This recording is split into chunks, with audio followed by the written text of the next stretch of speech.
American Constitutional Republic, affairs of state in Oklahoma, the beliefs, principles, opinions, and views of people just like me.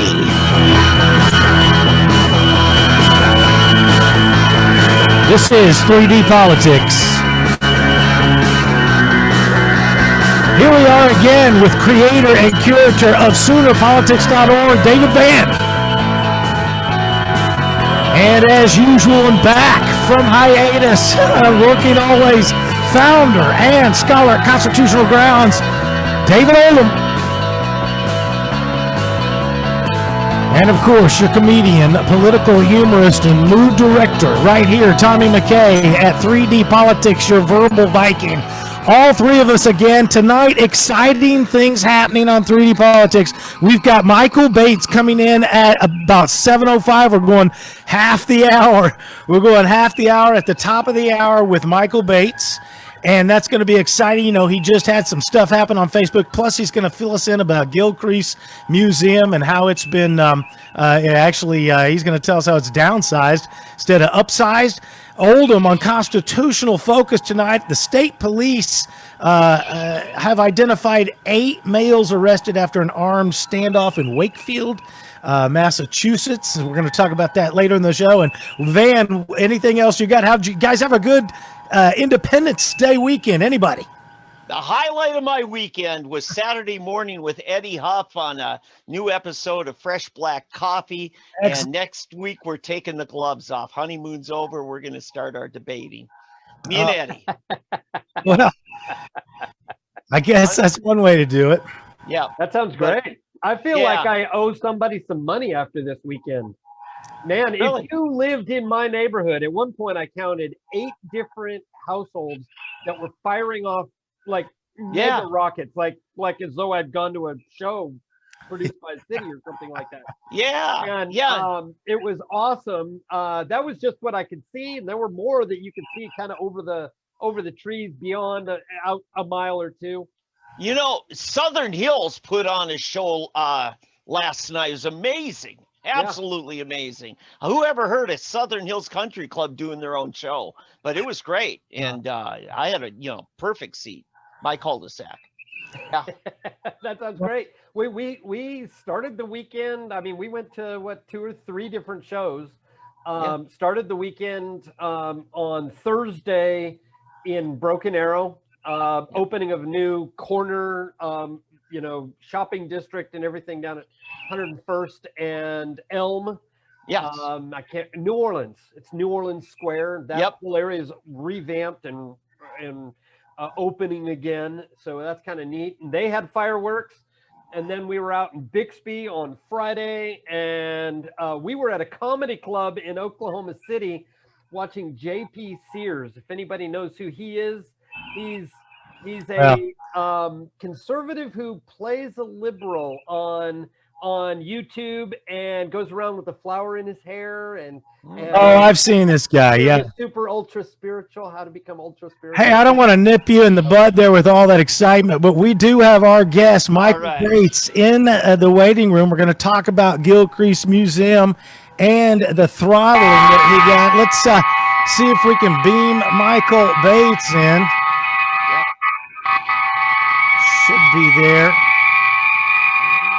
And I think I accidentally hit you're going to have to take that out. Let's see if we can bring Michael Bates in, connecting to audio. Soon we'll see him. That's where my sound. There he is, ladies and gentlemen. Michael Bates, thanks for joining us.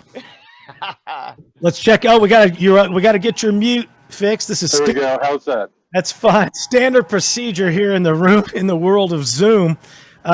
Before we get started, Michael, I really appreciate you joining us. When I ran for mayor 2016, there were 3 main endorsements I needed. That was Charlie Biggs from Tulsa Beacon, KCFO, David Van from SoonerPolitics.org, and of course, Michael Bates from Batesline. Anybody from Tulsa knows who Michael Bates is. Anybody that doesn't know anything about Tulsa can learn all about Tulsa from Batesline. Com. Way to go, Michael. So the two main things I wanted to have you on the show for tonight was you're going to tell us about Gilcrease Museum that led you to advertising on Facebook, and then a horrible episode of throttling. So hit it. Ooh. Right. Yeah. Well, we of course yesterday was the final day for anyone who wanted to go and visit Gilcrease Museum and see it as it's been through most of my lifetime. Major expansion in 1963, and then a bigger one doubling in size in 87, which is pretty much how the museum's been for the last, 33, 34 years. And now they did a bait and switch. They told us they wanted $75 million to improve Gilcrease. And instead they decided last year, now we're going to demolish it all, build something new. It's going to be about 60% of the size that it currently is. Oh. Now the claim is that they've got all this material in storage, these huge collections, and they can only show a small percentage. So by rebuilding in this new way, it's going to be super duper and amazing, and they'll be able to display far more artwork than they currently are able to. I have a hard time believing that. And recently I wrote a piece for batesline.com that talked about Gilcrease, gave a little bit of the history, and showed some of the politically correct trends that have been going on with the museum over the last few years. Particularly, it seems like a major change in direction happened in 2008, which is when the city of Tulsa, under Kathy Taylor, decided to hire TU to run the museum. Now, you may have noticed if you've gone to Gilcrease recently, their signs will say a partnership of the University of Tulsa and the city of Tulsa, which is not really an accurate picture. We own the collection. Citizens of Tulsa, we had a bond issue to basically pay off Tom Gilcrease's debts back in the 1950s in exchange for receiving his collection, which he then paid back over the course of a very long period of time through oil field earnings, basically royalties from his oil wells. And then there were further donations, but it's the city of Tulsa's collection. We just hired TU to manage it, and then TU began acting like it was theirs, which is worrisome. But it's theirs to run, it's theirs to decide about. There was some kind of, so we've seen things like a claim. There was a video done by one of the senior curators that said, yeah, we think this artist and who went out west to see the great trappers rendezvous in modern day Wyoming. Yeah, there was something kind of funny about him and these other two guys. They were real good friends, and we think this is probably LGBT in the old west. Early day Brokeback Mountain situation here. They've sexualized in their own mind the interaction between these people. Right. Friendship. There's basically no such thing as male friendship in the modern view. It's either you hate each other or you're out to have sex with each other. Well, that's standard procedure. Sorry to interrupt. That's standard procedure in high school. If you're 15, you see two guys. Yeah. Well, now you have to look at Michael. From the Bible, Jonathan and David were in a civil union, right? Well, that is the claim, yeah, and Joshua's Reed, yeah, they read this stuff back. I just saw something today that said the claim that Casimir Pulaski, the great hero of the American Revolution, was transgender or possibly intersex. So, they're desperate to show that this is not some novel, bizarre creation of modern society, modern thinking, but. So that was there. They did a whole symposium where they invited several speakers to come to Gilcrease and talk about gender and the Old West, and two, what do they call them? Two spirit people in Indian tribes, and so there's that direction. There's a whole colonialism thing. They had this. The highlight of Gilcrease for years is the great collection, world's largest collection of works by Thomas Moran, the great Western landscape painter, originally from England, who came to America and was just blown away and created these wall-sized depictions of great Western landscapes. C.M. Russell, Frederick Remington, and the dramatic bronzes of cowboys and horses and Indians that are on display. Well, they created this exhibit called Americans All. And to contextualize Thomas Moran and C.M. Russell and O.C. Seltzer and all these other artists, they created this exhibit focusing on the fact that these were all immigrants to America. And here are some other immigrants, recent immigrants to Tulsa, and some of the artwork they created, like a video of a woman, young Mexican woman who was making herself up to look whiter, to look like an Anglo, and that making the point that she can never really not be Mexican, no matter how much chemical she applied to her face and how much she. And this is an external problem somehow to her. It's not an internal problem for her. Right. Yeah. Basically, she was saying, kind of interesting, because she was saying you can't be trans-ethnic. You can't. You're not going to fool anybody by trying to be trans-ethnic. But Michael, you're bringing up something here. David Brinkley once said about national media. He said, "We can't always tell you what to think, but we can tell you what to think about." You know, and that may be true of our museums as well by the things they choose. Like the curators at Gilcrease once told me that they can only show about a fourth of their artifacts at any one time. You know, that's so right. How do you choose which things you let the public see, and then how do you cast light on those things? Right. What kind of context do you put them in? And the old way to do it was you just put the paintings on the wall. You might put a description of when it was painted or what the subject matter is. Where is this landscape that you're seeing? This is the Shoshone Falls in Montana. This is the Grand Canyon of the Yellowstone River. And you just leave it for people to enjoy, and you don't offer a lot of interpretation. Yeah. But that's not the people who are running museums today were in college learning museum science from leftists. So the critical theory that we see infecting everything, that was what they were raised on. That was their training as museum specialists. Well, and I noticed when I went to the Gilcrease, and I studied cultural anthropology, specifically the Native American, and they gave the docents lousy training because their stuff was antithetical that they were trying to foist on me to what I knew to be, because I've studied Remington and I've studied Russell and I've studied all the people that were in amongst the tribes. So it's like, just leave. You're ruining the experience at the moment. Go ahead, Michael. Well, these people are these docents have decided that these artists who traveled among the Indians and among the Western life were interlopers, colonialists. So their interpretation naturally is going to be skewed, and it has to be at the very least contextualized and possibly suppressed.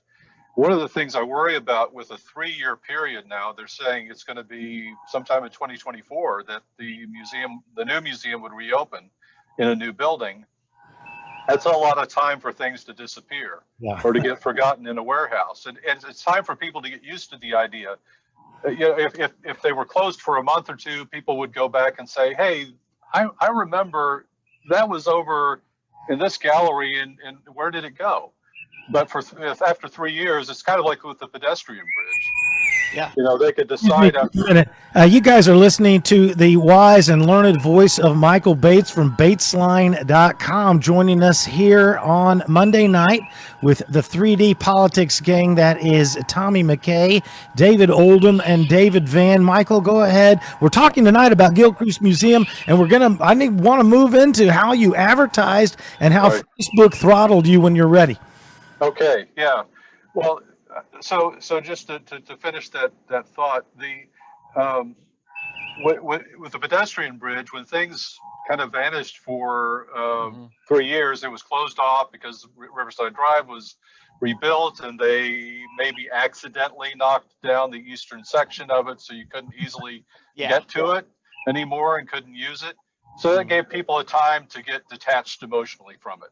And it made it a lot easier when they finally decided to tear it down. And it also helped that city council didn't want to hear anything about it. from the public. Yep. And I think something similar could happen here. They could say, well, after 3 years later, oh, you remember that the painting by C.M. Russell? Well, no, I don't remember that. I don't know what happened to it. And it's been surreptitiously sold. Is that what you're thinking? Or just kept in a warehouse, like the Ark of the Covenant at the end of Raiders of the Lost Ark. Yeah, there was. They renovated the library, and I know of a piece there that was moved to some private collector somehow. Well, Anything like that could happen, especially since now there's this intermingling between, what does the city own? What does the university own? Who has control over the collection? I really want to get into this other thing, but you're lighting me up because this is at the philosophical level of co-ownership. This is the problem of co-ownership. I mean, literally, there's no such thing, in my opinion, as co-ownership, and here's the reason why. They suggest to us we co-own the collection, but I don't have free tickets to it, and I can't get my hands on it, and I sure can't sell it. You sure used to have. I mean, going back into some old newspapers, the 80s, it was free admission, and it didn't matter because it was a public institution, and it was free to the public. Right, Michael. I'm going to go ahead, Van. Well, and I just want to say the pattern lately has been to hire some corporation or TU in another situation, to run it. The private entity. Well, right. But, Michael, going way back to something maybe you and I don't want to rehash is the Friends of the Zoo, for instance, and how that turned into that penguin scandal that you and I fought over. It's just because you create incentives for corporations to be making money on things that, this wasn't set up to be some moneymaker for somebody with a special deal. Yeah, absolutely. Right, they're bastardizing the use of what they call capitalism, which is, I'm going to share this screen. It's the Michael Bates. This is just the part about the ad will be the viewer people. Please explain what we're reading here. Okay, so Wednesday I wrote my post about Gilcrease, and I wanted to give people time to alert people to the fact that this is closing on Sunday. It's your last chance. These are your last 5 days to go and see this. And I thought, all right, I know Facebook doesn't believe in organic reach anymore. They're not going to show your ad or your post to people who have subscribed to your page unless you pay them for that privilege. All right, I thought I'm going to go ahead and do this as a way of that maybe reconnecting in a better way with my readers and making sure they have a chance to see this collection one last time before who knows what happens. Right. So in my post, I said, please share this. And I put share in capital letters if you want your friends to know about this, because Facebook has a tendency, I'll see things that were posted pre-election 4 or 5 days after the election. It will come through my Facebook feed. And I don't, that's whether it's deliberate or not, it's certainly a part of their algorithm. They do not want to make it easy for communicators to reach their audience without crossing their palm with silver. Yeah. Go ahead.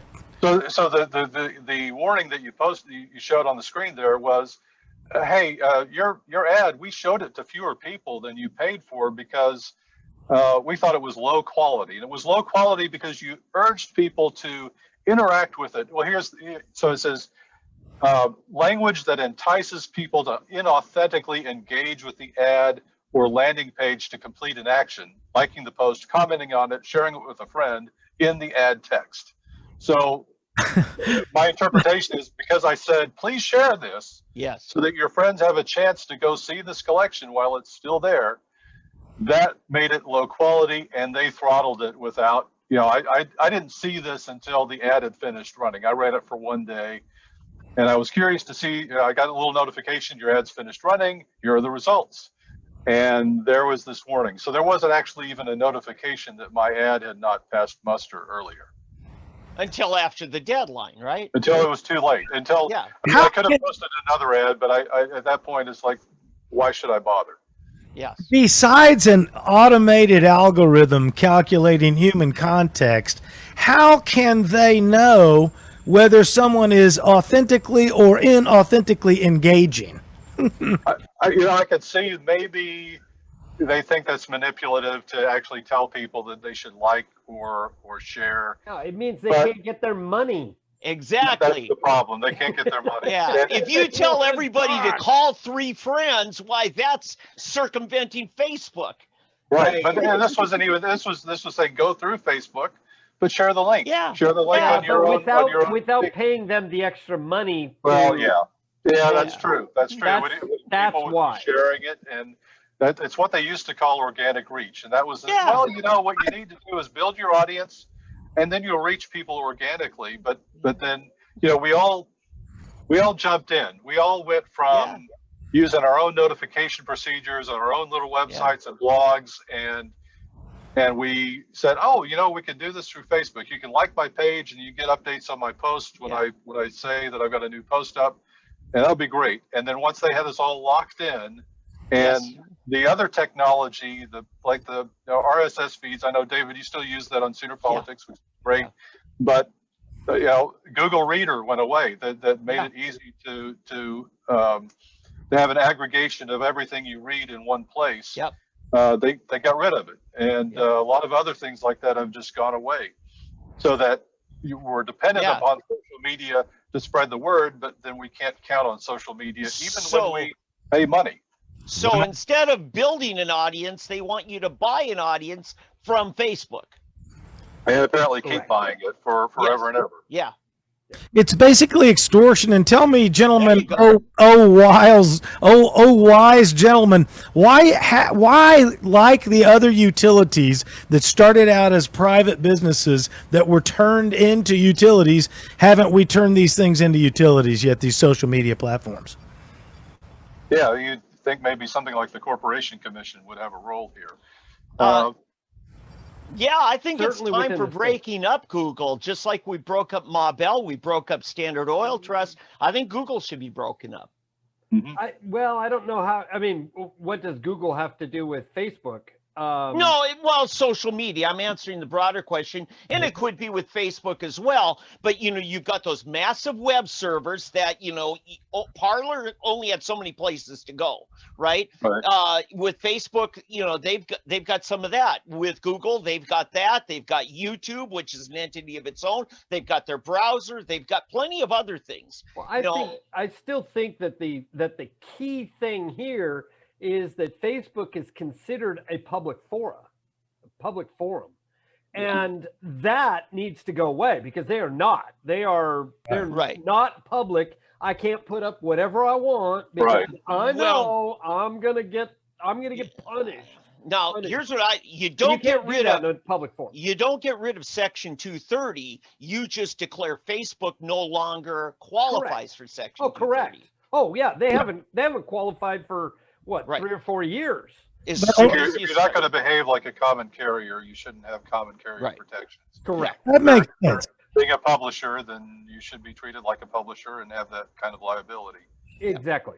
And so, Oldham, you bring up a good point. Like, so if we're going to break up Google, what exactly are we breaking up? Everything was mechanical and analog back in the day of AT&T. You could count poles and wires, but now intellectual property through apps and server farms where are you going to, what assets will you grab to break and then distribute from Google? You see what I mean? It's not as mechanical or analog. Anybody? No, they've got their merchant services, they've got YouTube services, they've got their very massive mega server, they've got their browser. It's like Standard Oil was in that you have vertical integration. Standard Oil had everything from pulling the oil out of the ground to delivering it to the gas tank at the pump. Yeah, the railroads. And railroads similar, and Ma Bell as well. Ma Bell had Western Electric, so they made the phone equipment as well as controlled long distance, controlled, and you had to jump through extra hoops if you wanted to use a different long distance carrier. It's amazing some of the things that have changed just in 30 years. And so with Google, you have You have their ad network, you have their analytics, you've got the servers, the browser, Android phones. Android is huge, Yes. and the Android, the Play Store, the Google Play Store that limits what you can easily load on your phone. You don't have full control over your own device, which is terribly frustrating. Yep. So Google is an easy case. Facebook may be a little harder, but you still have Facebook for Business. You have Messenger, which is really, ought to be broken away from Facebook itself. Yeah. You have Instagram. Yes. We've got about So 5 I have a minutes on this question. segment. Oldham, what do you got? Well, my question is, how is the forced breakup of all these companies constitutional? And is the answer really more in proper regulation rather than the breakup of the companies? Because what's happening right now is these companies are getting away with murder. They're getting away with ruining people's businesses, their livelihoods, their privacy, and so forth, by all that they are doing in the supposed gray areas of the law, which aren't gray areas, they're just not being enforced. And so my question for the panel is, what do you guys think about that? I'm thinking not so much in the breakup, more in proper regulation, Well, it would certainly help to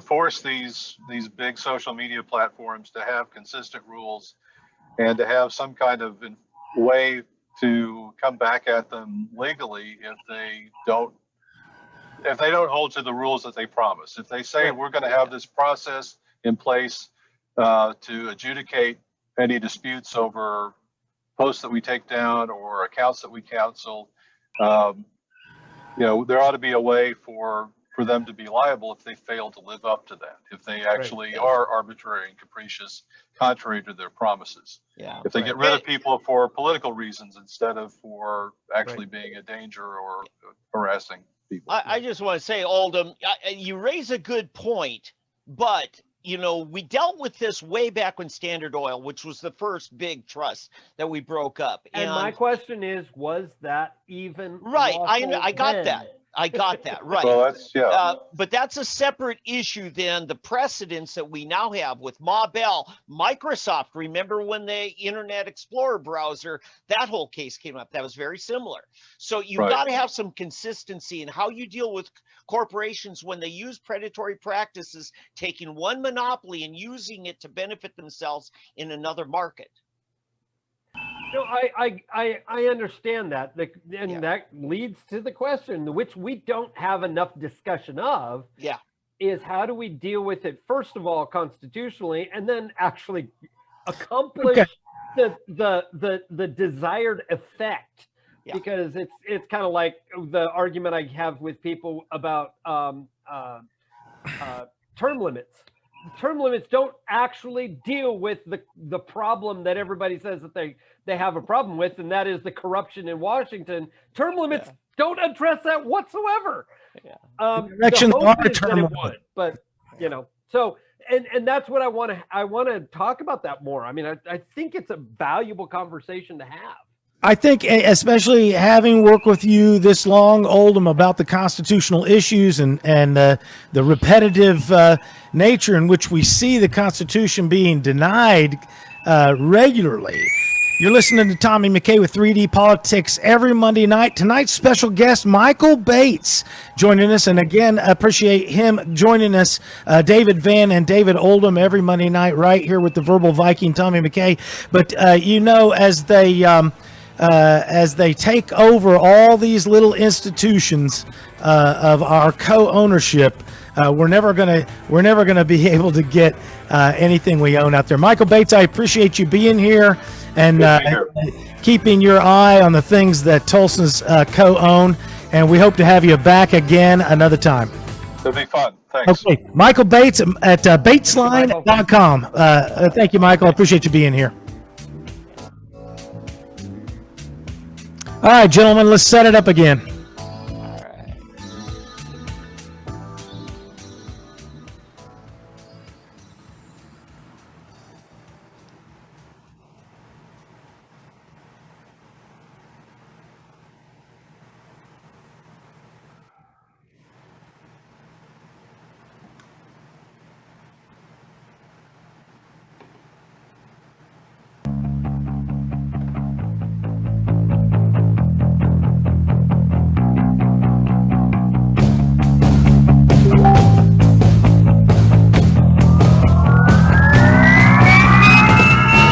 American Constitutional Republic, affairs of state in Oklahoma, the beliefs, principles, opinions, and views of people just like me. This is 3D Politics.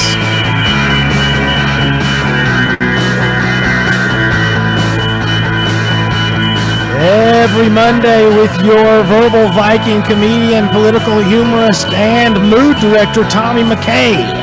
Also, typically joining us is David Vann, the curator and creator over there at SoonerPolitics.org. And of course, joining us back from his amazing journeys to bring us his constitutional focus is David Oldham, founder, scholar, constitutionalgrounds.com. It's exciting, isn't it, kids? Journeys. How about the, yeah, you do. It's the journeys, it's the adventures of Oldham. So how about that, Michael Bates? The prophet of Midtown. That's was I not accurate when I said that if you know anything about Tulsa, you know Michael Bates, and if you don't know anything about Tulsa, just go to Bates and you'll know everything about Tulsa. So that was fantastic to have him on the show. I appreciate him being here. Yes. So now, who wants to go? You want to move into the constitutional focus, or Van, you want to shoot? You got anything, Van?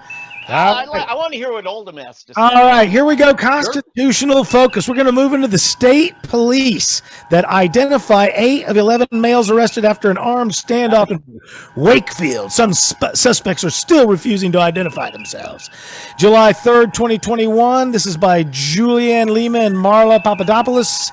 Boston 25 News. Wakefield, Massachusetts police have identified most but not all of the 11 people arrested after a standoff between armed suspects and state police on I-95 that led to a temporary shelter-in-place for Wakefield and Reading residents on Saturday. Tell us what happened, Oldham. All right.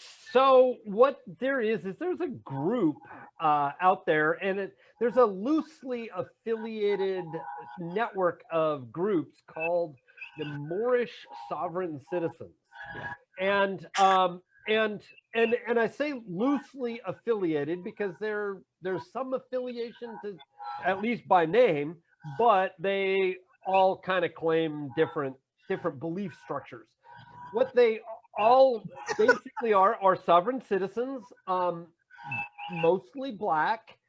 And they believe that the black race are Moors from Morocco. Just a second. Tom, Star Trek's a little too loud here, and it's really distracting from Oldham. Can you bring that down some? Uh-oh, I got troubles. Uh-oh. Okay. There we go. So what happens is these sovereign citizens, or these citizens, I should say, these citizens who claim to be sovereign citizens, or some of them claim to be sovereign citizens.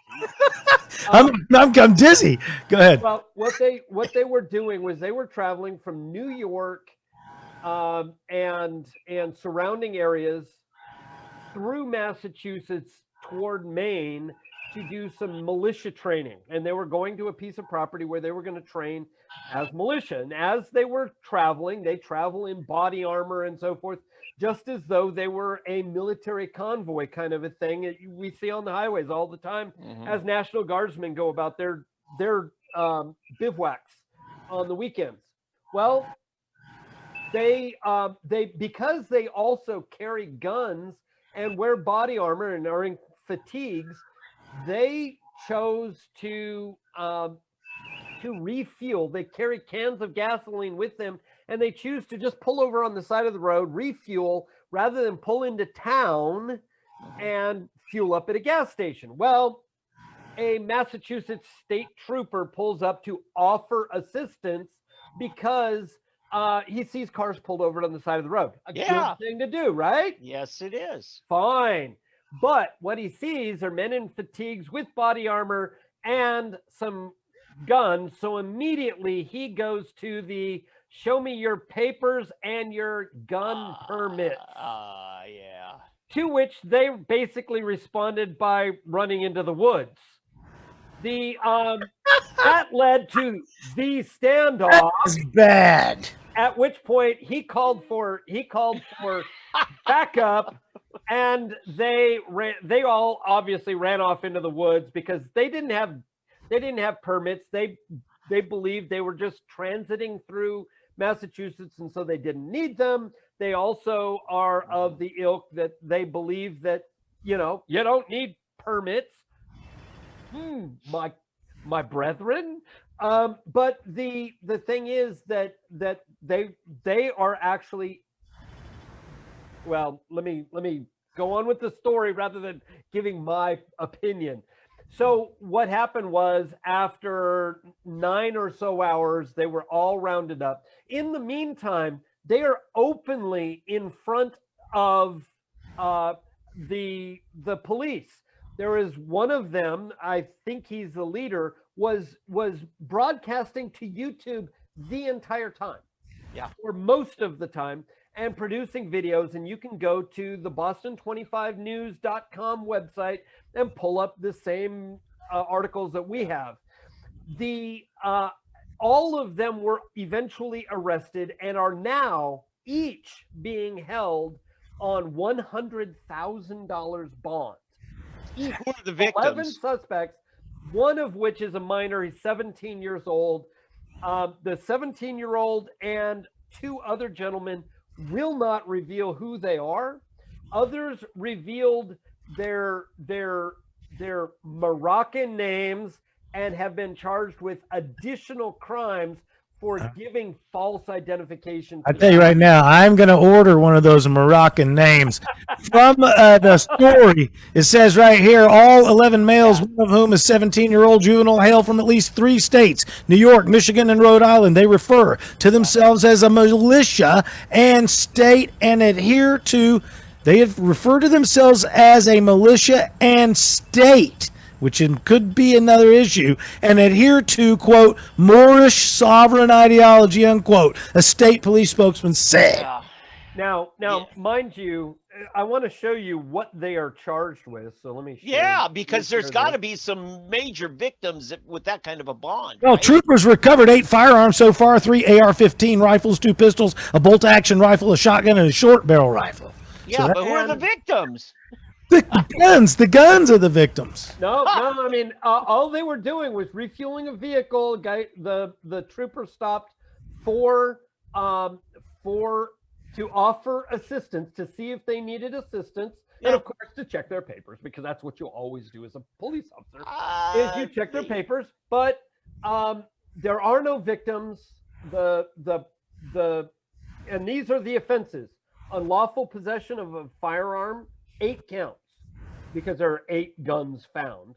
Unlawful possession of ammunition, use of body armor in commission of a crime, presumably the previous 2 counts. Possession Having of a gun, capacity magazine, as though that's a crime, and improper storage of firearms in a vehicle, which, I don't know Massachusetts law. It's probably meaning that it's loaded or, possible to use. Each state has different transportation rules. Exactly. So in other words, again, not a crime constitutionally. All of these are violations of the Second Amendment, the Fourth Amendment, and the Fifth Amendment. Violations by the state police. Yes. And so it says additionally, Hernandez, Johnson, Dow, and the juvenile male are charged with furnishing a false name to police. We don't know what they gave to the police. That has not yet been released, but it could have been their Moroccan name rather than their, the name that's on their papers, and therefore they are charged with an additional crime.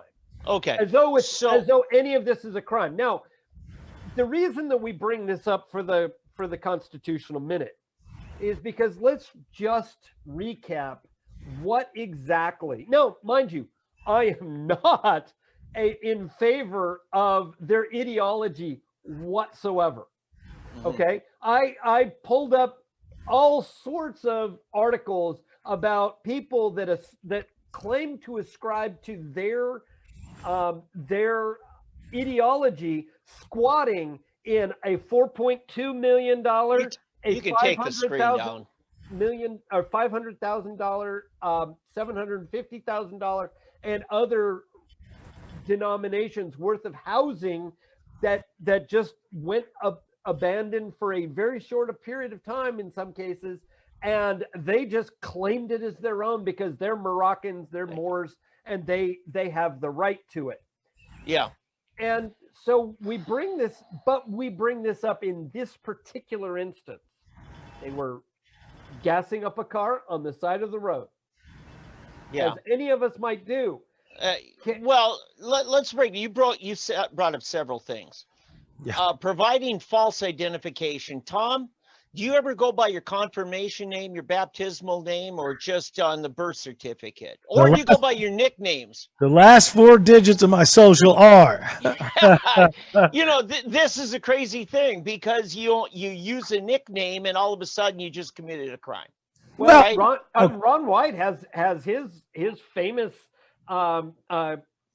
bit that he does about how he got the name Tater. Yeah. Are you guys familiar with that? No. You know, he says some people call me Tater, and he gave that supposedly to a cop. Yeah. And it's now showing up as his AKA whenever it comes up. Are you Ron Tater White? Yeah, I mean, let's face it, the cops are piling on here. All right. Now, the worst mistake this bunch made was running into the woods. Yeah, and that's just, it's not illegal. Correct. Not illegal at all. That blew all their integrity. Running into the woods. No. Stop and think of why, though. Because the cop knows that says that they're in violation, so they run away from a cop who is actually going to enforce an illegal. Well, we'll have to find the chronology of actual events down to the second. Oh, this is the order of events as given. By Boston 25 and other integrity to run away. As given by the state police. Okay, so the state police are not in objection to this order of events. This is what they said happened.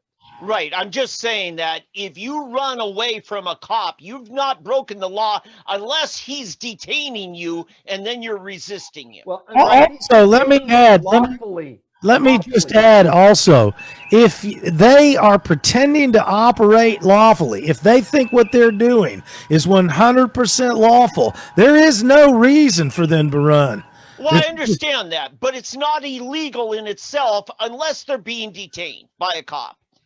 Well, if they're lawfully detained, that's the key. You're right. The operative contraction to that is lawfully detained. Right. Just because the cop says you're detained doesn't make you so. Right. I'm just saying politically, culturally, it doesn't look good when you're running away. I get it. But here's the reason that I wanted to bring this up. Yeah. And I'm working on a speech that I'm going to be giving on Thursday to the Tulsa 912 project. I'm going to be speaking their speaker, and we're going to be talking about all sorts of things. So I've been going through the Declaration of Independence, and quite frankly, we've mentioned the Second and the Fourth Amendments, but these things are there. Don't forget, David Oldham's going to be speaking to the 912 project this Thursday. Go ahead, Oldham. So, but the second part that I want us to remember, especially on the heels, this event happened on July 3rd. Okay, the day before Independence Day. Right. The day before we codified natural rights as the law of the land in the United States. Right. And they're getting their rights violated, and here we are the day after. Right. And I wanted to point out this directly from the Declaration of Independence. So let me show Right. And and this happened just down the road, not far from Lexington and Concord, where the Patriots were compiling large capacity magazines, right? Or the precursor, gunpowder. Oh, all sorts of things. They had powder, shot, cannon.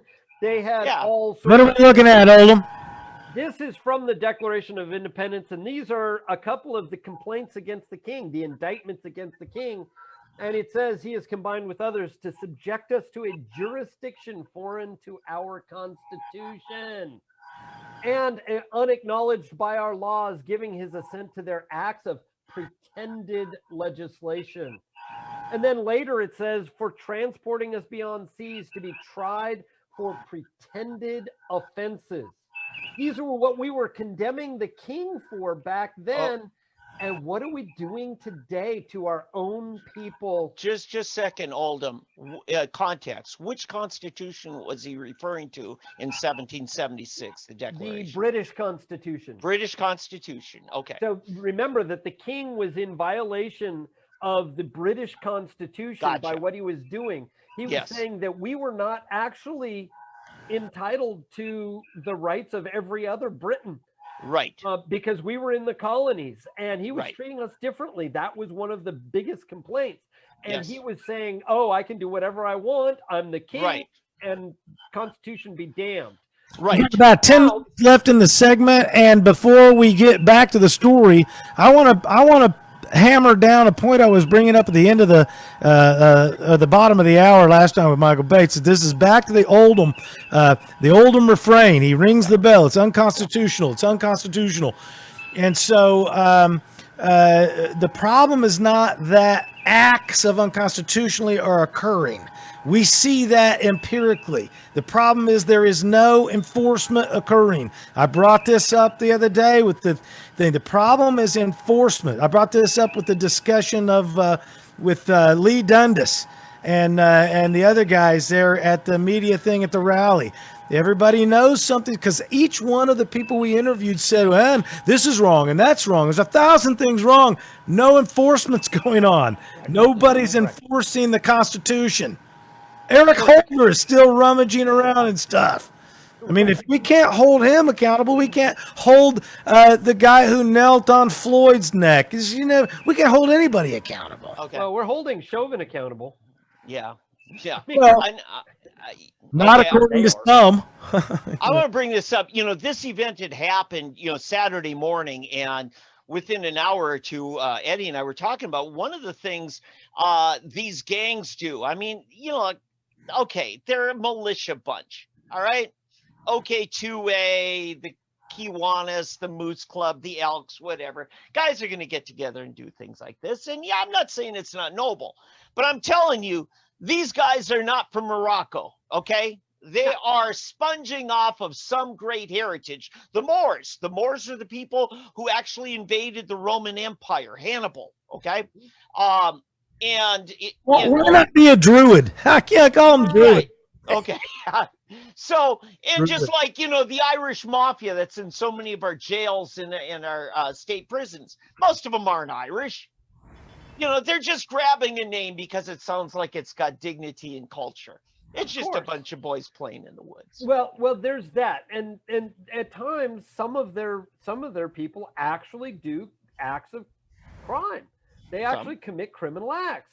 Yeah, but these guys weren't. These guys weren't at all. And that's the problem, is the moral justification for things. And when you read the things from the Massachusetts State Police, we saved you from potential harm. Right. So here it is. Here it is from the story, Oldham. In a tweet, Governor Charlie Baker praised the state police who responded to the scene. Thank you. He quote, "Thank you to the Mass State Police for their work today in safely and efficiently de-escalating a potentially dangerous situation," Baker said. So it's totally fake news. It's fake. So pointed out that if the policemen, the state police, had never come across them, there would have been no escalation of anything. It was only the actions of the police that escalated to a potentially dangerous situation. Correct. Then had to be de-escalated. And I want to bring this up before the night's over. In a statement, this person named John Rosenthal, founder of the what? the nonprofit, the nonprofit group Stop Handgun Violence, which is based in Massachusetts, called for uniform federal gun safety laws. My friends, how can we allow a nonprofit organization to work off of our tax dollars to work against the Constitution that protects our Second Amendment rights? There's no reason a nonprofit organization should exist in a time when we're in debt to China, and there's no reason a nonprofit organization should be allowed to promote anti-constitutional issues. When I tell people people say, "Oh, you're a Republican," that doesn't mean crap. I say I'm a conservative, and they go, "Oh." And when somebody else tells me I'm a conservative, I'm a conservative, I say, "What are you trying to conserve?" Because I know what I'm trying to conserve. I got an answer. It's called the Declaration, the Constitution, the Bill of Rights. I'm trying to conserve that. Well, what did Ronald Reagan say? The 9 most dangerous words in the English language? I'm here from government. I'm here to help. Exactly. Well, here's the thing, and this is well expressed by what happened in Los Angeles the day before.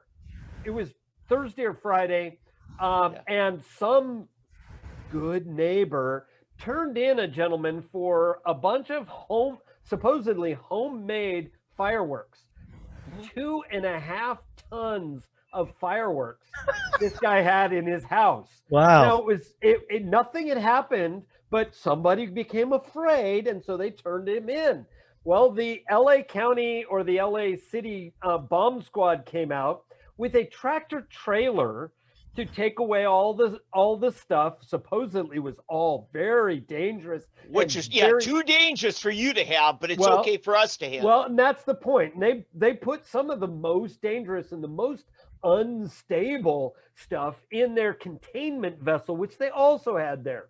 Well, the experts in unloading it set it off. Either deliberately or not. That was not clear from any of the reporting, whether it was an intentional detonation or not. It sounded intentional from some of the reports, but they set it off, sent 17 people to the hospital, blew apart the cab and trailer of the semi, and it was the stuff in the containment vessel that started the rest of the explosion, and it was the experts who did it. And blew up the neighborhood, sent some of the neighbors to the hospital as well. Yeah, a dozen people. And it was only the experts. It was only the government. It was only the government and he was probably going to blow it off as normal on the 4th of July anyway, and it would have been gone and would have been safe. But they had to blow it up a couple. Only experts bleed, Oldham. Yeah, but Oldham, imagine how many people would have died if the experts hadn't contained. Exactly. And who do you think is getting all of the blame? 100% for the experts.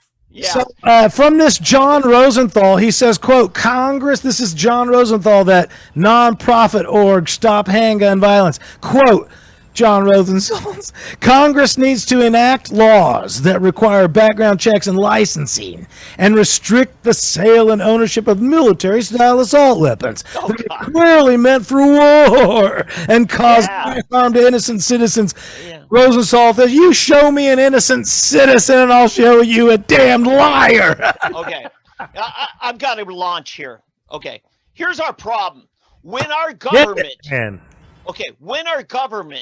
goes on a tirade of teaching us to fear each other and find that only the government can protect us, when they create this fear between us and fear of outsiders or guys passing through or guys of a different color or, things like that, this is our problem. And it's being fed by our own government. They're basically saying you are not to be trusted. Only we can be trusted. And this is a problem. Well, there's another, and I'm going to paraphrase it because I don't have it pulled up, but there's another indictment against the king that he incites convulsions and insurrections among us. And that's what's going on. You see it from Biden threatening F-15 nuclear weapons and encouraging BLM and encouraging lawless activity. If you've been following Beatty's work with Revolver, or some of the coverage of it that Tucker Carlson's done, in that we're finding out that the head of the Oath Keepers, Stuart Rhodes, is being protected by the FBI, being treated like an informant. Okay. It appears that FBI infiltrated the groups and caused the riots at the Capitol. And then they're blaming it on everybody else. Again, the government wants us to fear the people and trust the government. The FBI needs to be defunded and boarded up and replaced with a whole new institution. And like I would ask again, where's the constitutionality for the well, FBI? the government uses. My dad used to say, "There's liars, damn liars, and statisticians," and the government uses statistics against us. I just want to plug this book, "Discrimination and Disparities." It's by the fine Thomas Sowell. Yeah. And I will tell you, this is chock full of information that blows all of this crap. He talks about household incomes versus individual incomes, and how the government can tell us that household incomes are dropping when in fact, empirically, individual incomes are rising. They lie to us all the time to do it. Okay. Tom, how dare you promote such a racist book? That's the book I was looking for on my journeys, and they said, we can't find this book. Okay. Okay, Van's on fire. And this launches in off of that. I was listening to the Joe Peg show tonight on my way home. He had You David plug Clark. every other show, but no, go ahead. Oh, I plug you guys all over the place, okay? I'm just trying to get in on the act, Van. But here's the thing. David Clark, who was the sheriff in Milwaukee, Correct. he's talking about no-knock warrants, no-knock raids. Let me tell you, that is some of the most dangerous lawlessness being conducted under the color of law. Correct. Because if you're in your home protecting your family at 2 a.m. and somebody's beating the door down, you are every bit justified to shoot to kill. Well, Shoot to especially when they say, "Please open up." No, actually, they don't even have to. These no-knock raids, they don't even have to identify themselves as police. It used to be like They this. don't even knock. No, They just no. bash the door in. The joke goes like this. Boom, freeze, Stillwater Police. I'm moving to a point here. In the Waco raids on the Branch Davidians, the sheriff of that county was livid. He said, every time I had questions I needed to answer from David Koresh, I'd pick up the phone and call him, say, could you come on down here? We got to answer some things for some of the neighbors' complaints. He said he was always peaceful. He said, this could have been done that way. Instead, the ATF conducted a no-knock raid, and people died, including ATF officers. Well, and what did that sheriff have the duty to do but to arrest all of the federal officials for having violated his authority and violated the law that he's... Now we get into something. Okay, because the Moorish people here say they don't feel like they're accountable to the Massachusetts cops, right? Well, the ATF doesn't believe they're accountable to the county sheriff of Texas. Correct. It's the same thing. Here's the thing. The Moors are wrong on some things, and they're wrong. They're right for the wrong reasons on this one. Yeah. But they're still right. And that's the duty of the rest of us, to protect their rights and instruct them. Because they have rights, and they're responding wrongly to the right thing. Trying to make up. No. That's why I wanted to bring it up, because it affects us here in Oklahoma, because we have cops doing the exact same things here, and we Oklahomans can fix it. Again, the problem is not that it's unconstitutional. As I just said, Tommy McKay right here on 3D Politics. David Oldham and David Van joining us once again every Monday night. But it's not being enforced. Yes, Oldham, you're correct. It's unconstitutional. They always are. The problem is nobody's enforcing it. Nobody's enforcing it. But it's worse. It's worse because they're enforcing the lawless dictates of government rather than the Constitution. Even worse. That's right. That's right. Legislation, the pretend offenses, that's what they're willing to enforce. That's what we went to war over. The King of England, pretend offenses, we went to war over that. Where are our people now today? I mean, that's an act of war. So this is a milestone show. This is the first time Van has showed up with no story. Yeah, but I want to talk about Bill Cosby. Oh, you do? Yeah. Oh, that's a great story. Okay, well, I'll tell you what let's do then. Let's talk about Bill Cosby. Here we go again, ladies and gentlemen. We're going to set it all up again. We can just stay right here and talk about it. As you know, every Monday night right here, Tommy McKay, your fine, humorous, political humorist and mood director with David Oldham, the scholar at constitutionalgrounds.com, and of course the creator and curator and man behind all the scenes, David Van, SoonerPolitics.org.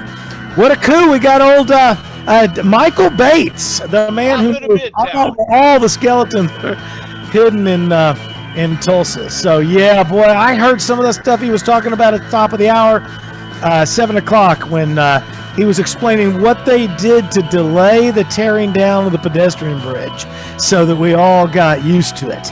And the Blair Mansion, isn't that the Blair Mansion that they tore down to build the gathering place, which is a replica of something, to scale replica? And they're like, well, there's no way to get it out of there.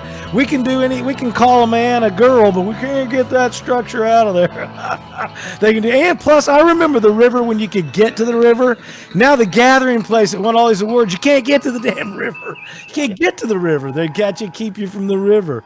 And they're like, oh, we can't do the raft race because it's too wet. All right, man. We watched the guy get stuck on the river down there at the gathering place, and search and rescue had to come. Oh, that's right. That's right.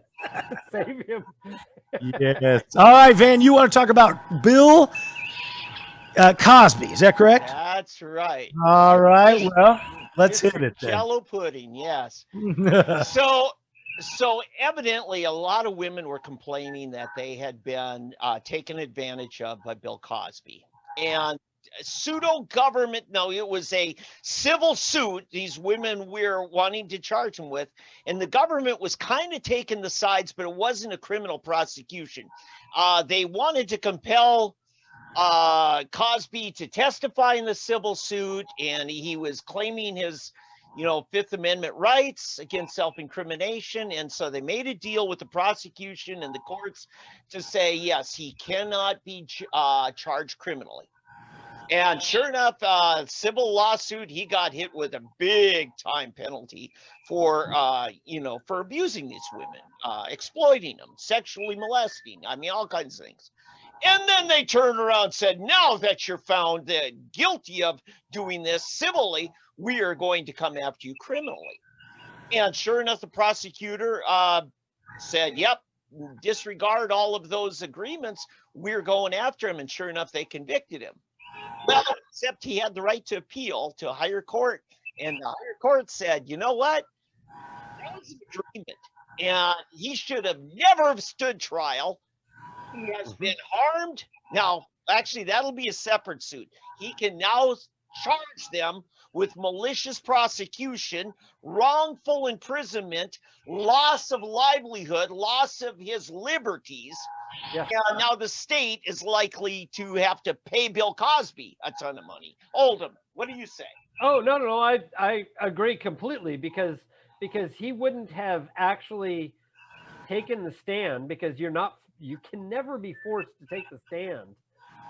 Even in a civil case, you can't be forced to take the stand, and so he couldn't have been. He had to receive the blessings, as it were, of the prosecutor, and the prosecutor went back on his word, because the prosecutor said, "Hey, we really have a case here." I mean, isn't this part of we have a case? This is part of their overall plan to jam up the system and break the system, because now he's going to be able to countersue them and break the bank, essentially. Okay. And this is where we now have another example of a prosecutor using politics for their own advantage, and actually using prosecution as a political manipulative tool. Correct. If you remember, what's his name, Nifong, in the Duke lacrosse players case. And he ended up in prison himself. The prosecutor went to We don't prison. have a vice president who's ever done that or anything like that. I know it. And, and this is a problem. Look, I do believe that we should have our prosecutors as an elected office. Okay. But I also have to say, be careful. Politics can cause an exploiting of that office to where they're no longer serving the justice. Here's what's missing is that when they exploit the office, there's no, as Tom was pointing out earlier, there's no enforcement against them. There's no punishment. That's what needs to happen. We need to have a way to be able to harm them and the judges who allow it. You ready for it? I heard it tonight. I was listening Real America's Voice here as I was getting ready for the show. And the people have a right to form their own grand juries. Correct. And it's very underused. Now, all it takes is a petition. In Oklahoma right now, it's, a county grand jury. It's based on the voter total of that county. And then there's a certain amount of signatures you need based on how many people voted last election. And Al Gerhardt's used it effectively. This is how we got rid of Sheriff Stanley Glantz. Lori Phillips did it effectively. Correct. So we do have a problem. Now we're that's what Constitutional Grounds is working on, is this very thing. Right. But the problem is that the prosecutor for the grand jury that indicts the ham sandwich or gets Hitler off is assigned by the Attorney General in Oklahoma. That's the problem to this whole thing. No. Only vacancies are. It's an elected office. District attorneys, prosecutors. Well, no. What I'm saying is that, okay. But the point is, whoever argues the case for the grand jury probably comes out of the local jurisdiction, but it is controlled. I mean, the local DA is controlled by the AG. And the AG can have some sway on the local prosecutor. Right. And so what we have is, if what we're trying to do is actually go after the prosecutor's office, yes, we're going after the AG, and the AG is the one who has control of all of this. Right. But if they're listed in that petition, then they have to step aside and let somebody else choose. Well, the problem is, as I understand the situation so far, is that even if the AG is listed, there is no redress. There is no other place to go to get a prosecutor. Right. They would have to defer to some other district attorney to rule in that. And I don't know what the statutes say on that. That's the problem. Well, that's where I'm stuck. You remember when Gentner Drummond was challenging Mike Hunter's fitness to run for Attorney General? Okay. Yeah. Okay. The Attorney General's office serves as legal counsel to the election board. And because of that situation, not a conflict of interest whatsoever. Right. And I happened to catch that before anybody else. I wrote on it and I said, you're going to have to remove the Attorney General staff from that role. And you know what? They did exactly what I said. They deferred to the Cleveland County District Attorney's office and had them serve. But the Cleveland County District Attorney serves at the behest of the AG. He's subject to it.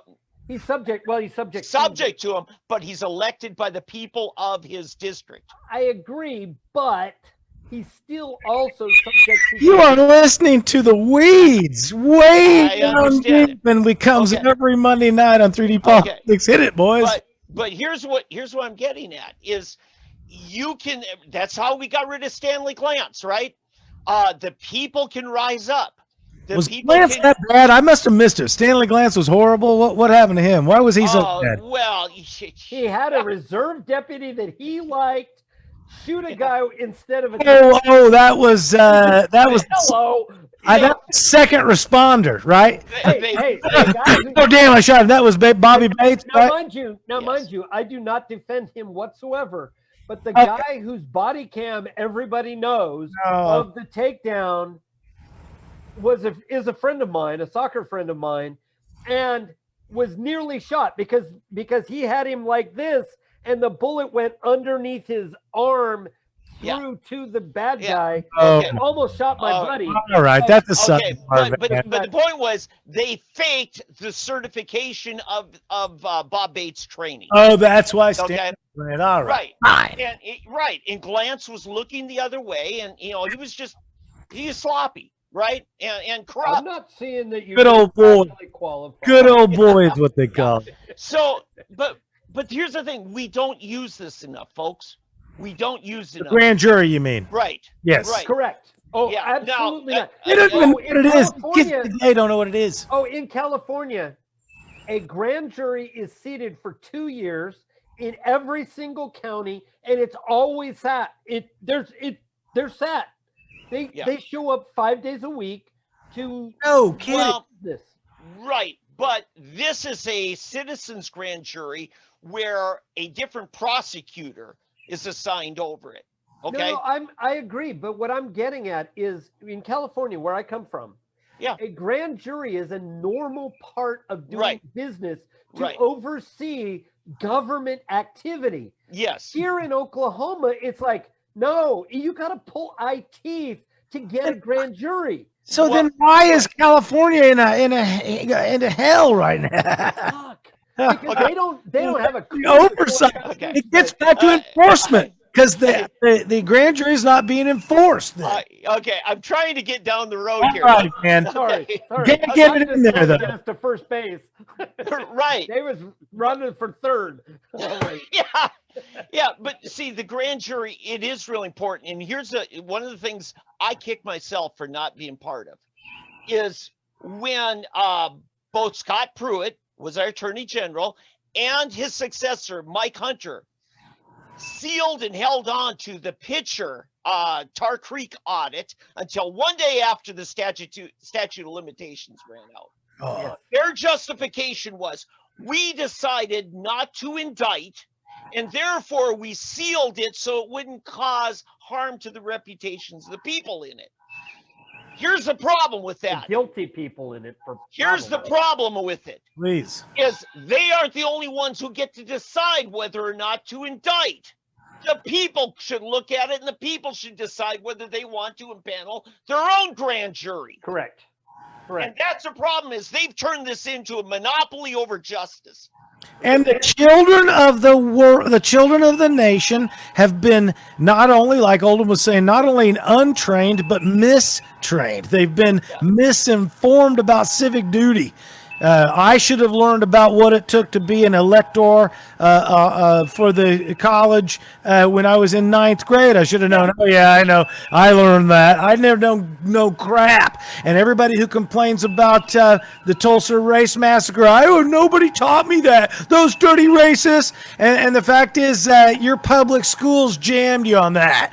Okay? It's the federally funded, state-run public schools that racist group that didn't teach you about the massacre. Yeah. So, and I'm working on a story about the 3/5 rule. Go ahead.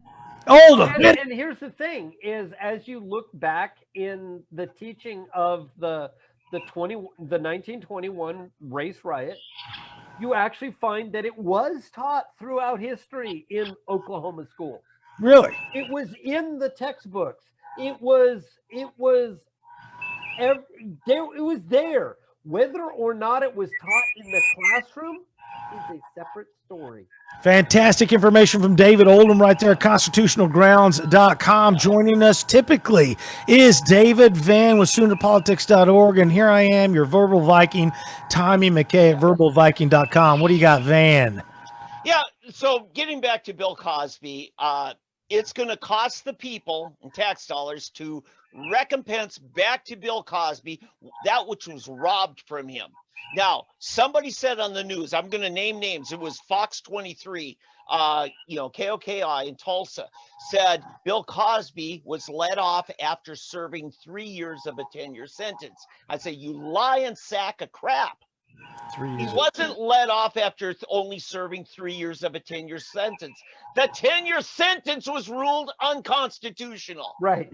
Prosecution was ruled Yes. unconstitutional. He is back to being assumed to be an innocent man. Well, and this is the problem with news. They're not propagating news. They're propagating propaganda. They're they've got an editorial that they're bound to get out, right? And so they think he got off, and so that's what they're going to tell everybody. They're not going to say Bill Cosby was released and his sentence declared unconstitutional. Yeah. The children journalists, I don't want to mention Dylan Goforth, but the children journalists don't know how to write a sentence. They don't know sentence structure. I saw a thing on Twitter. They were referencing some model. I don't know her name, but they said this model's name, a rare size 14 on the cover of Vogue. And I said, that is not correct. It should have, according to the meaning of the word rare, it should have said this model's name, size 14, rare on the cover. It's rare to have a big gal on the cover of Vogue. A size 14, you can find them everywhere. Okay? You can get them anywhere. So they don't know how to associate the word with what's rare, size 14 or a fat girl on Vogue. Yeah. Well, you're right on that, but at the same time, they also fully well know exactly what they're saying. Yeah. These people, both are true at the same moment, because they manipulate the language because that's how they gain consent. Sure. Yeah. It's what I've learned from this fine book that I'll recommend, Discrimination that and racist book by Thomas Sowell. He talks about written by that white guy. By omission and commission. They omit certain statistics and they co-mingle certain. They call a minor. Yeah. For instance, the curfew law in Tulsa, Oklahoma that argued, why are you against a teenage curfew, Tom? You're not a teenager. I said I was against the Holocaust. I'm not a Jew. Okay, but the fact is they said, why would a 3-year-old, because a minor can't be out after 11, okay? Okay, so why would a 5-year-old need to be? Well, a 17-year-old is co-mingled with a 3-year-old. They call a minor child 17. And now with Obamacare, a minor child's 26 on your insurance. I mean, how old are we going to let these kids be before we teach them sentence structure? Dylan, it takes a village to raise a journalist. All right, I got some. What else, man? Fine, he's been holding out. I knew it. He's been holding out. News from the rumor mill. I got a poll last week at the end of the week from Kapeniak Polling.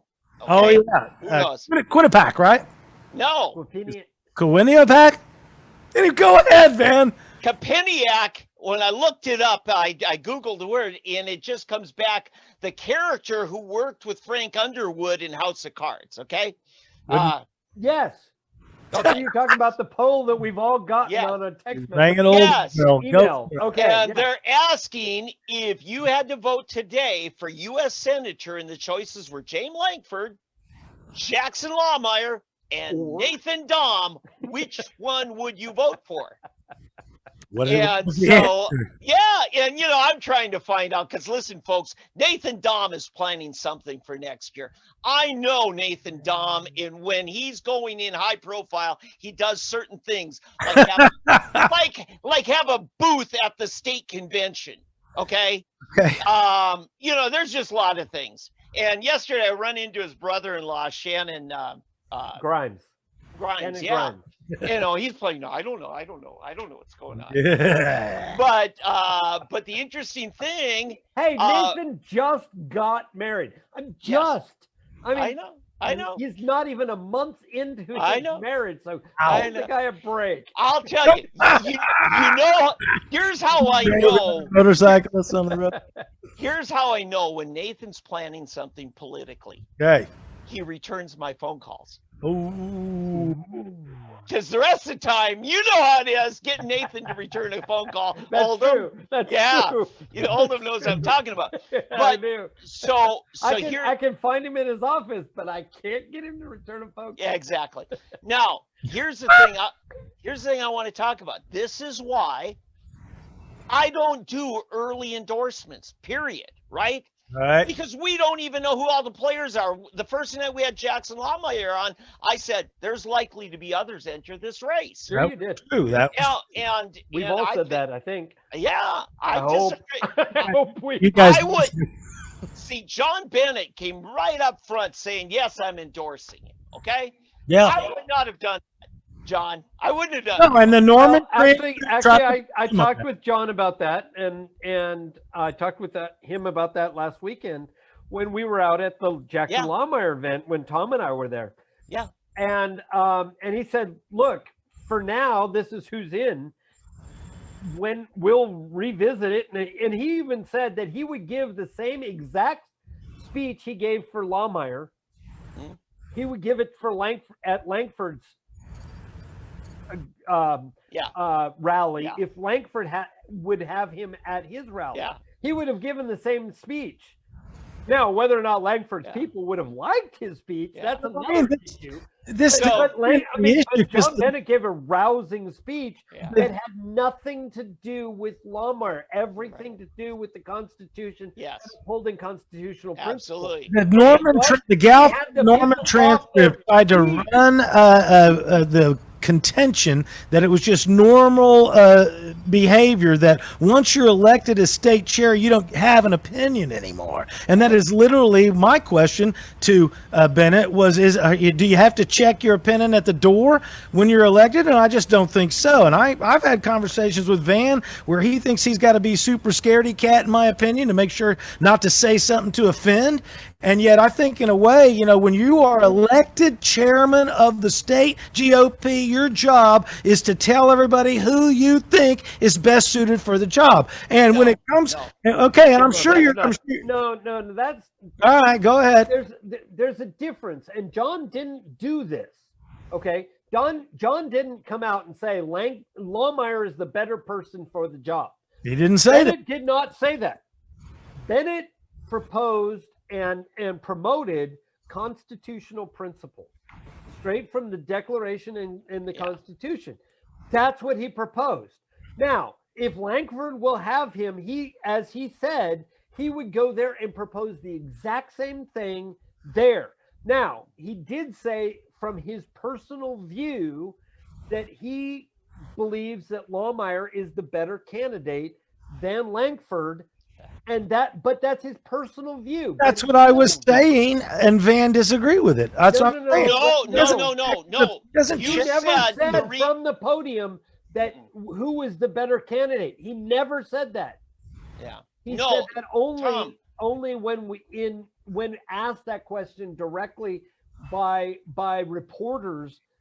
That was the only time, and actually it was by me in private. Okay. The Norman transcript pressed him on the issue during the interview. All right, Van, what do you got? The purpose of having leaders leading our party organization is to make sure the party organizations run competently and fairly. Correct. And until the primary's over, the whole apparatus of the party needs to not be tipping the scale in either direction. Correct. You know, as individuals, you have a right to say something, but it's very important that you have to and say, this is not me as chairman speaking. This is my personal observations now. And John was the utmost to point out, this is my personal opinion. Yeah. This is not me speaking for the party. Right. And that's important to note, because when it comes to the party, everybody needs to be treated equally. Okay. And During everybody the interview in needs to be Norman, equal. I asked him that exact question, and he reiterated exactly what you said. Good. Okay, so the question for me though, Van, is then how is it that we do you think the Democrats operate like that? Do you think the Democrats? Who cares? Who cares That's how the what I'm saying. Democrats operate? When this is part of the cohesiveness and getting rid of the rhinos. The only way we can get rid of the rhinos is disavow people who are SUCK. Look, I hate it when the rhinos try to pull the apparatus to favor the establishment guy. I hate it, okay? And you cannot be consistent and be principled and say it's okay now for the far right to do it. You just can't. It's just got to be a fair, open, and equitable system. All right, let me just share this. And last time I had technical issues. Now here's the guy, and here's the pronouns. It goes something like this: Langford, lanky lang. Really? You had to choose that Just picture. see if you can. It's the best one I had. So see if you can hear my tech here. James Langford, the Lank, the Langster, Lanky, Mr. Lang, Lang, Langton. You don't have to call me Johnson. Okay. That was just for me. Okay. Could you even hear what I said? Yeah. I had nothing to do with that. Now, No. here's what I want to say. But it was. Guys, you're going to hear me say something you hadn't heard and probably never thought you heard. I'm applauding Kevin McDougal. McDougal went publicly when he was abused by Langford. Langford asked for his endorsement. He said, no, I'm not going to, specifically, unambiguously, and Langford still published McDougal as one of his endorsers, one of 80. Assume that McDougal is telling the truth. You know what? Langford has not refuted McDougal's narrative. That is correct. He has not refuted it, but we are trusting one person or the other, and it's still he said, she said. Oh, if you're Langford and McDougal is lying about it, no, you call him out on it. You call him out. Here's a problem I have. Those 80 Republicans who went on the record saying they're endorsing Langford, At least I think you're supposedly. stupid too. You shouldn't be doing that now. You don't know who's in the race. I mean, how do you know Governor Stitt might just change his mind and say, you know what, I'm done with this governor thing. I want to be a U.S. Senator. Now, I saw McDougal when we were at the Friday night thing. Yeah. And here is the press release I put out after hearing from the campaign so Langford falsified. And you can see he falsified endorsements. Kevin McDougal, Dean Davis among the legislature claim. Yep. So it wasn't even like Langford. I didn't know the dean was in Yes. the group. No, and okay. so furthermore, McDougal released a statement on his Facebook page condemning the desperate action, saying, I would like to publicly state I have not endorsed anyone for the U.S. Senate. Not only did he not endorse, he, like Van was saying, he was asked to endorse and denied endorsement. Said, I could not endorse is what he said. Okay. Yeah. And so Lawmeyer's quote, here it is, this campaign is not about me, says Lawmeyer. It's about we the people. We do not have to settle for a rhino of the highest order. We will fight for election integrity, push back against cancel culture, take on the radical left's attack on our First and Second Amendment, and fight for every single hardworking family in Oklahoma to protect our shared values. Yeah. So that's the routine on that. Now, and guys, I'm just saying, those people who do that, I'm more likely to think they're owned by Langford rather than they just have a lot of respect for Langford. My guess is Langford just doesn't have that much control over his machine, and some people printed before it was verified, and it was a faux pas. I don't think it was calculated. I think it was just a dipshit maneuver that they accidentally put his stuff out there. But I will say, I walked right past Kevin McDougal, gave him 3D's card. He said, I'll send you my email because I want him on the show, and he looks like $1 million. This guy is just perfectly baked in. He is $1 million baby, and he is running stuff. So I hope to get McDougal on the line too. So Okay. Gotta get him. That'd be interesting. But yeah, he looked like Steve Largent. That's how big he looked. Tommy McKay, your political humor, Oh, he's gonna right love here that. every single week, Monday night, 7 p.m. to 8 p.m. ish or longer, as long as Van shows up and Oldham shows up. David Van, SoonerPolitics.org, and David Oldham, ConstitutionalGrounds.com. So did we? Those ladies did benefit from Bill Cosby to a certain degree, didn't they? Get something out of it. Oh, they got their money, but hey, listen, those are real damages. These are Yeah, women, that's true. know. I mean, Yeah. come on. You're going to take a drink from Bill Cosby, who says he's going to help your career. You should know what's going on. This Tommy is what- McKay. This is what I drink from. More promo. David Van, David Oldham, Tommy McKay, 3D Politics. We'll see you guys again here next week. Thanks again, Michael Bates, for being here at the top of the hour. Thank you, guys. You betcha. Good night, everybody.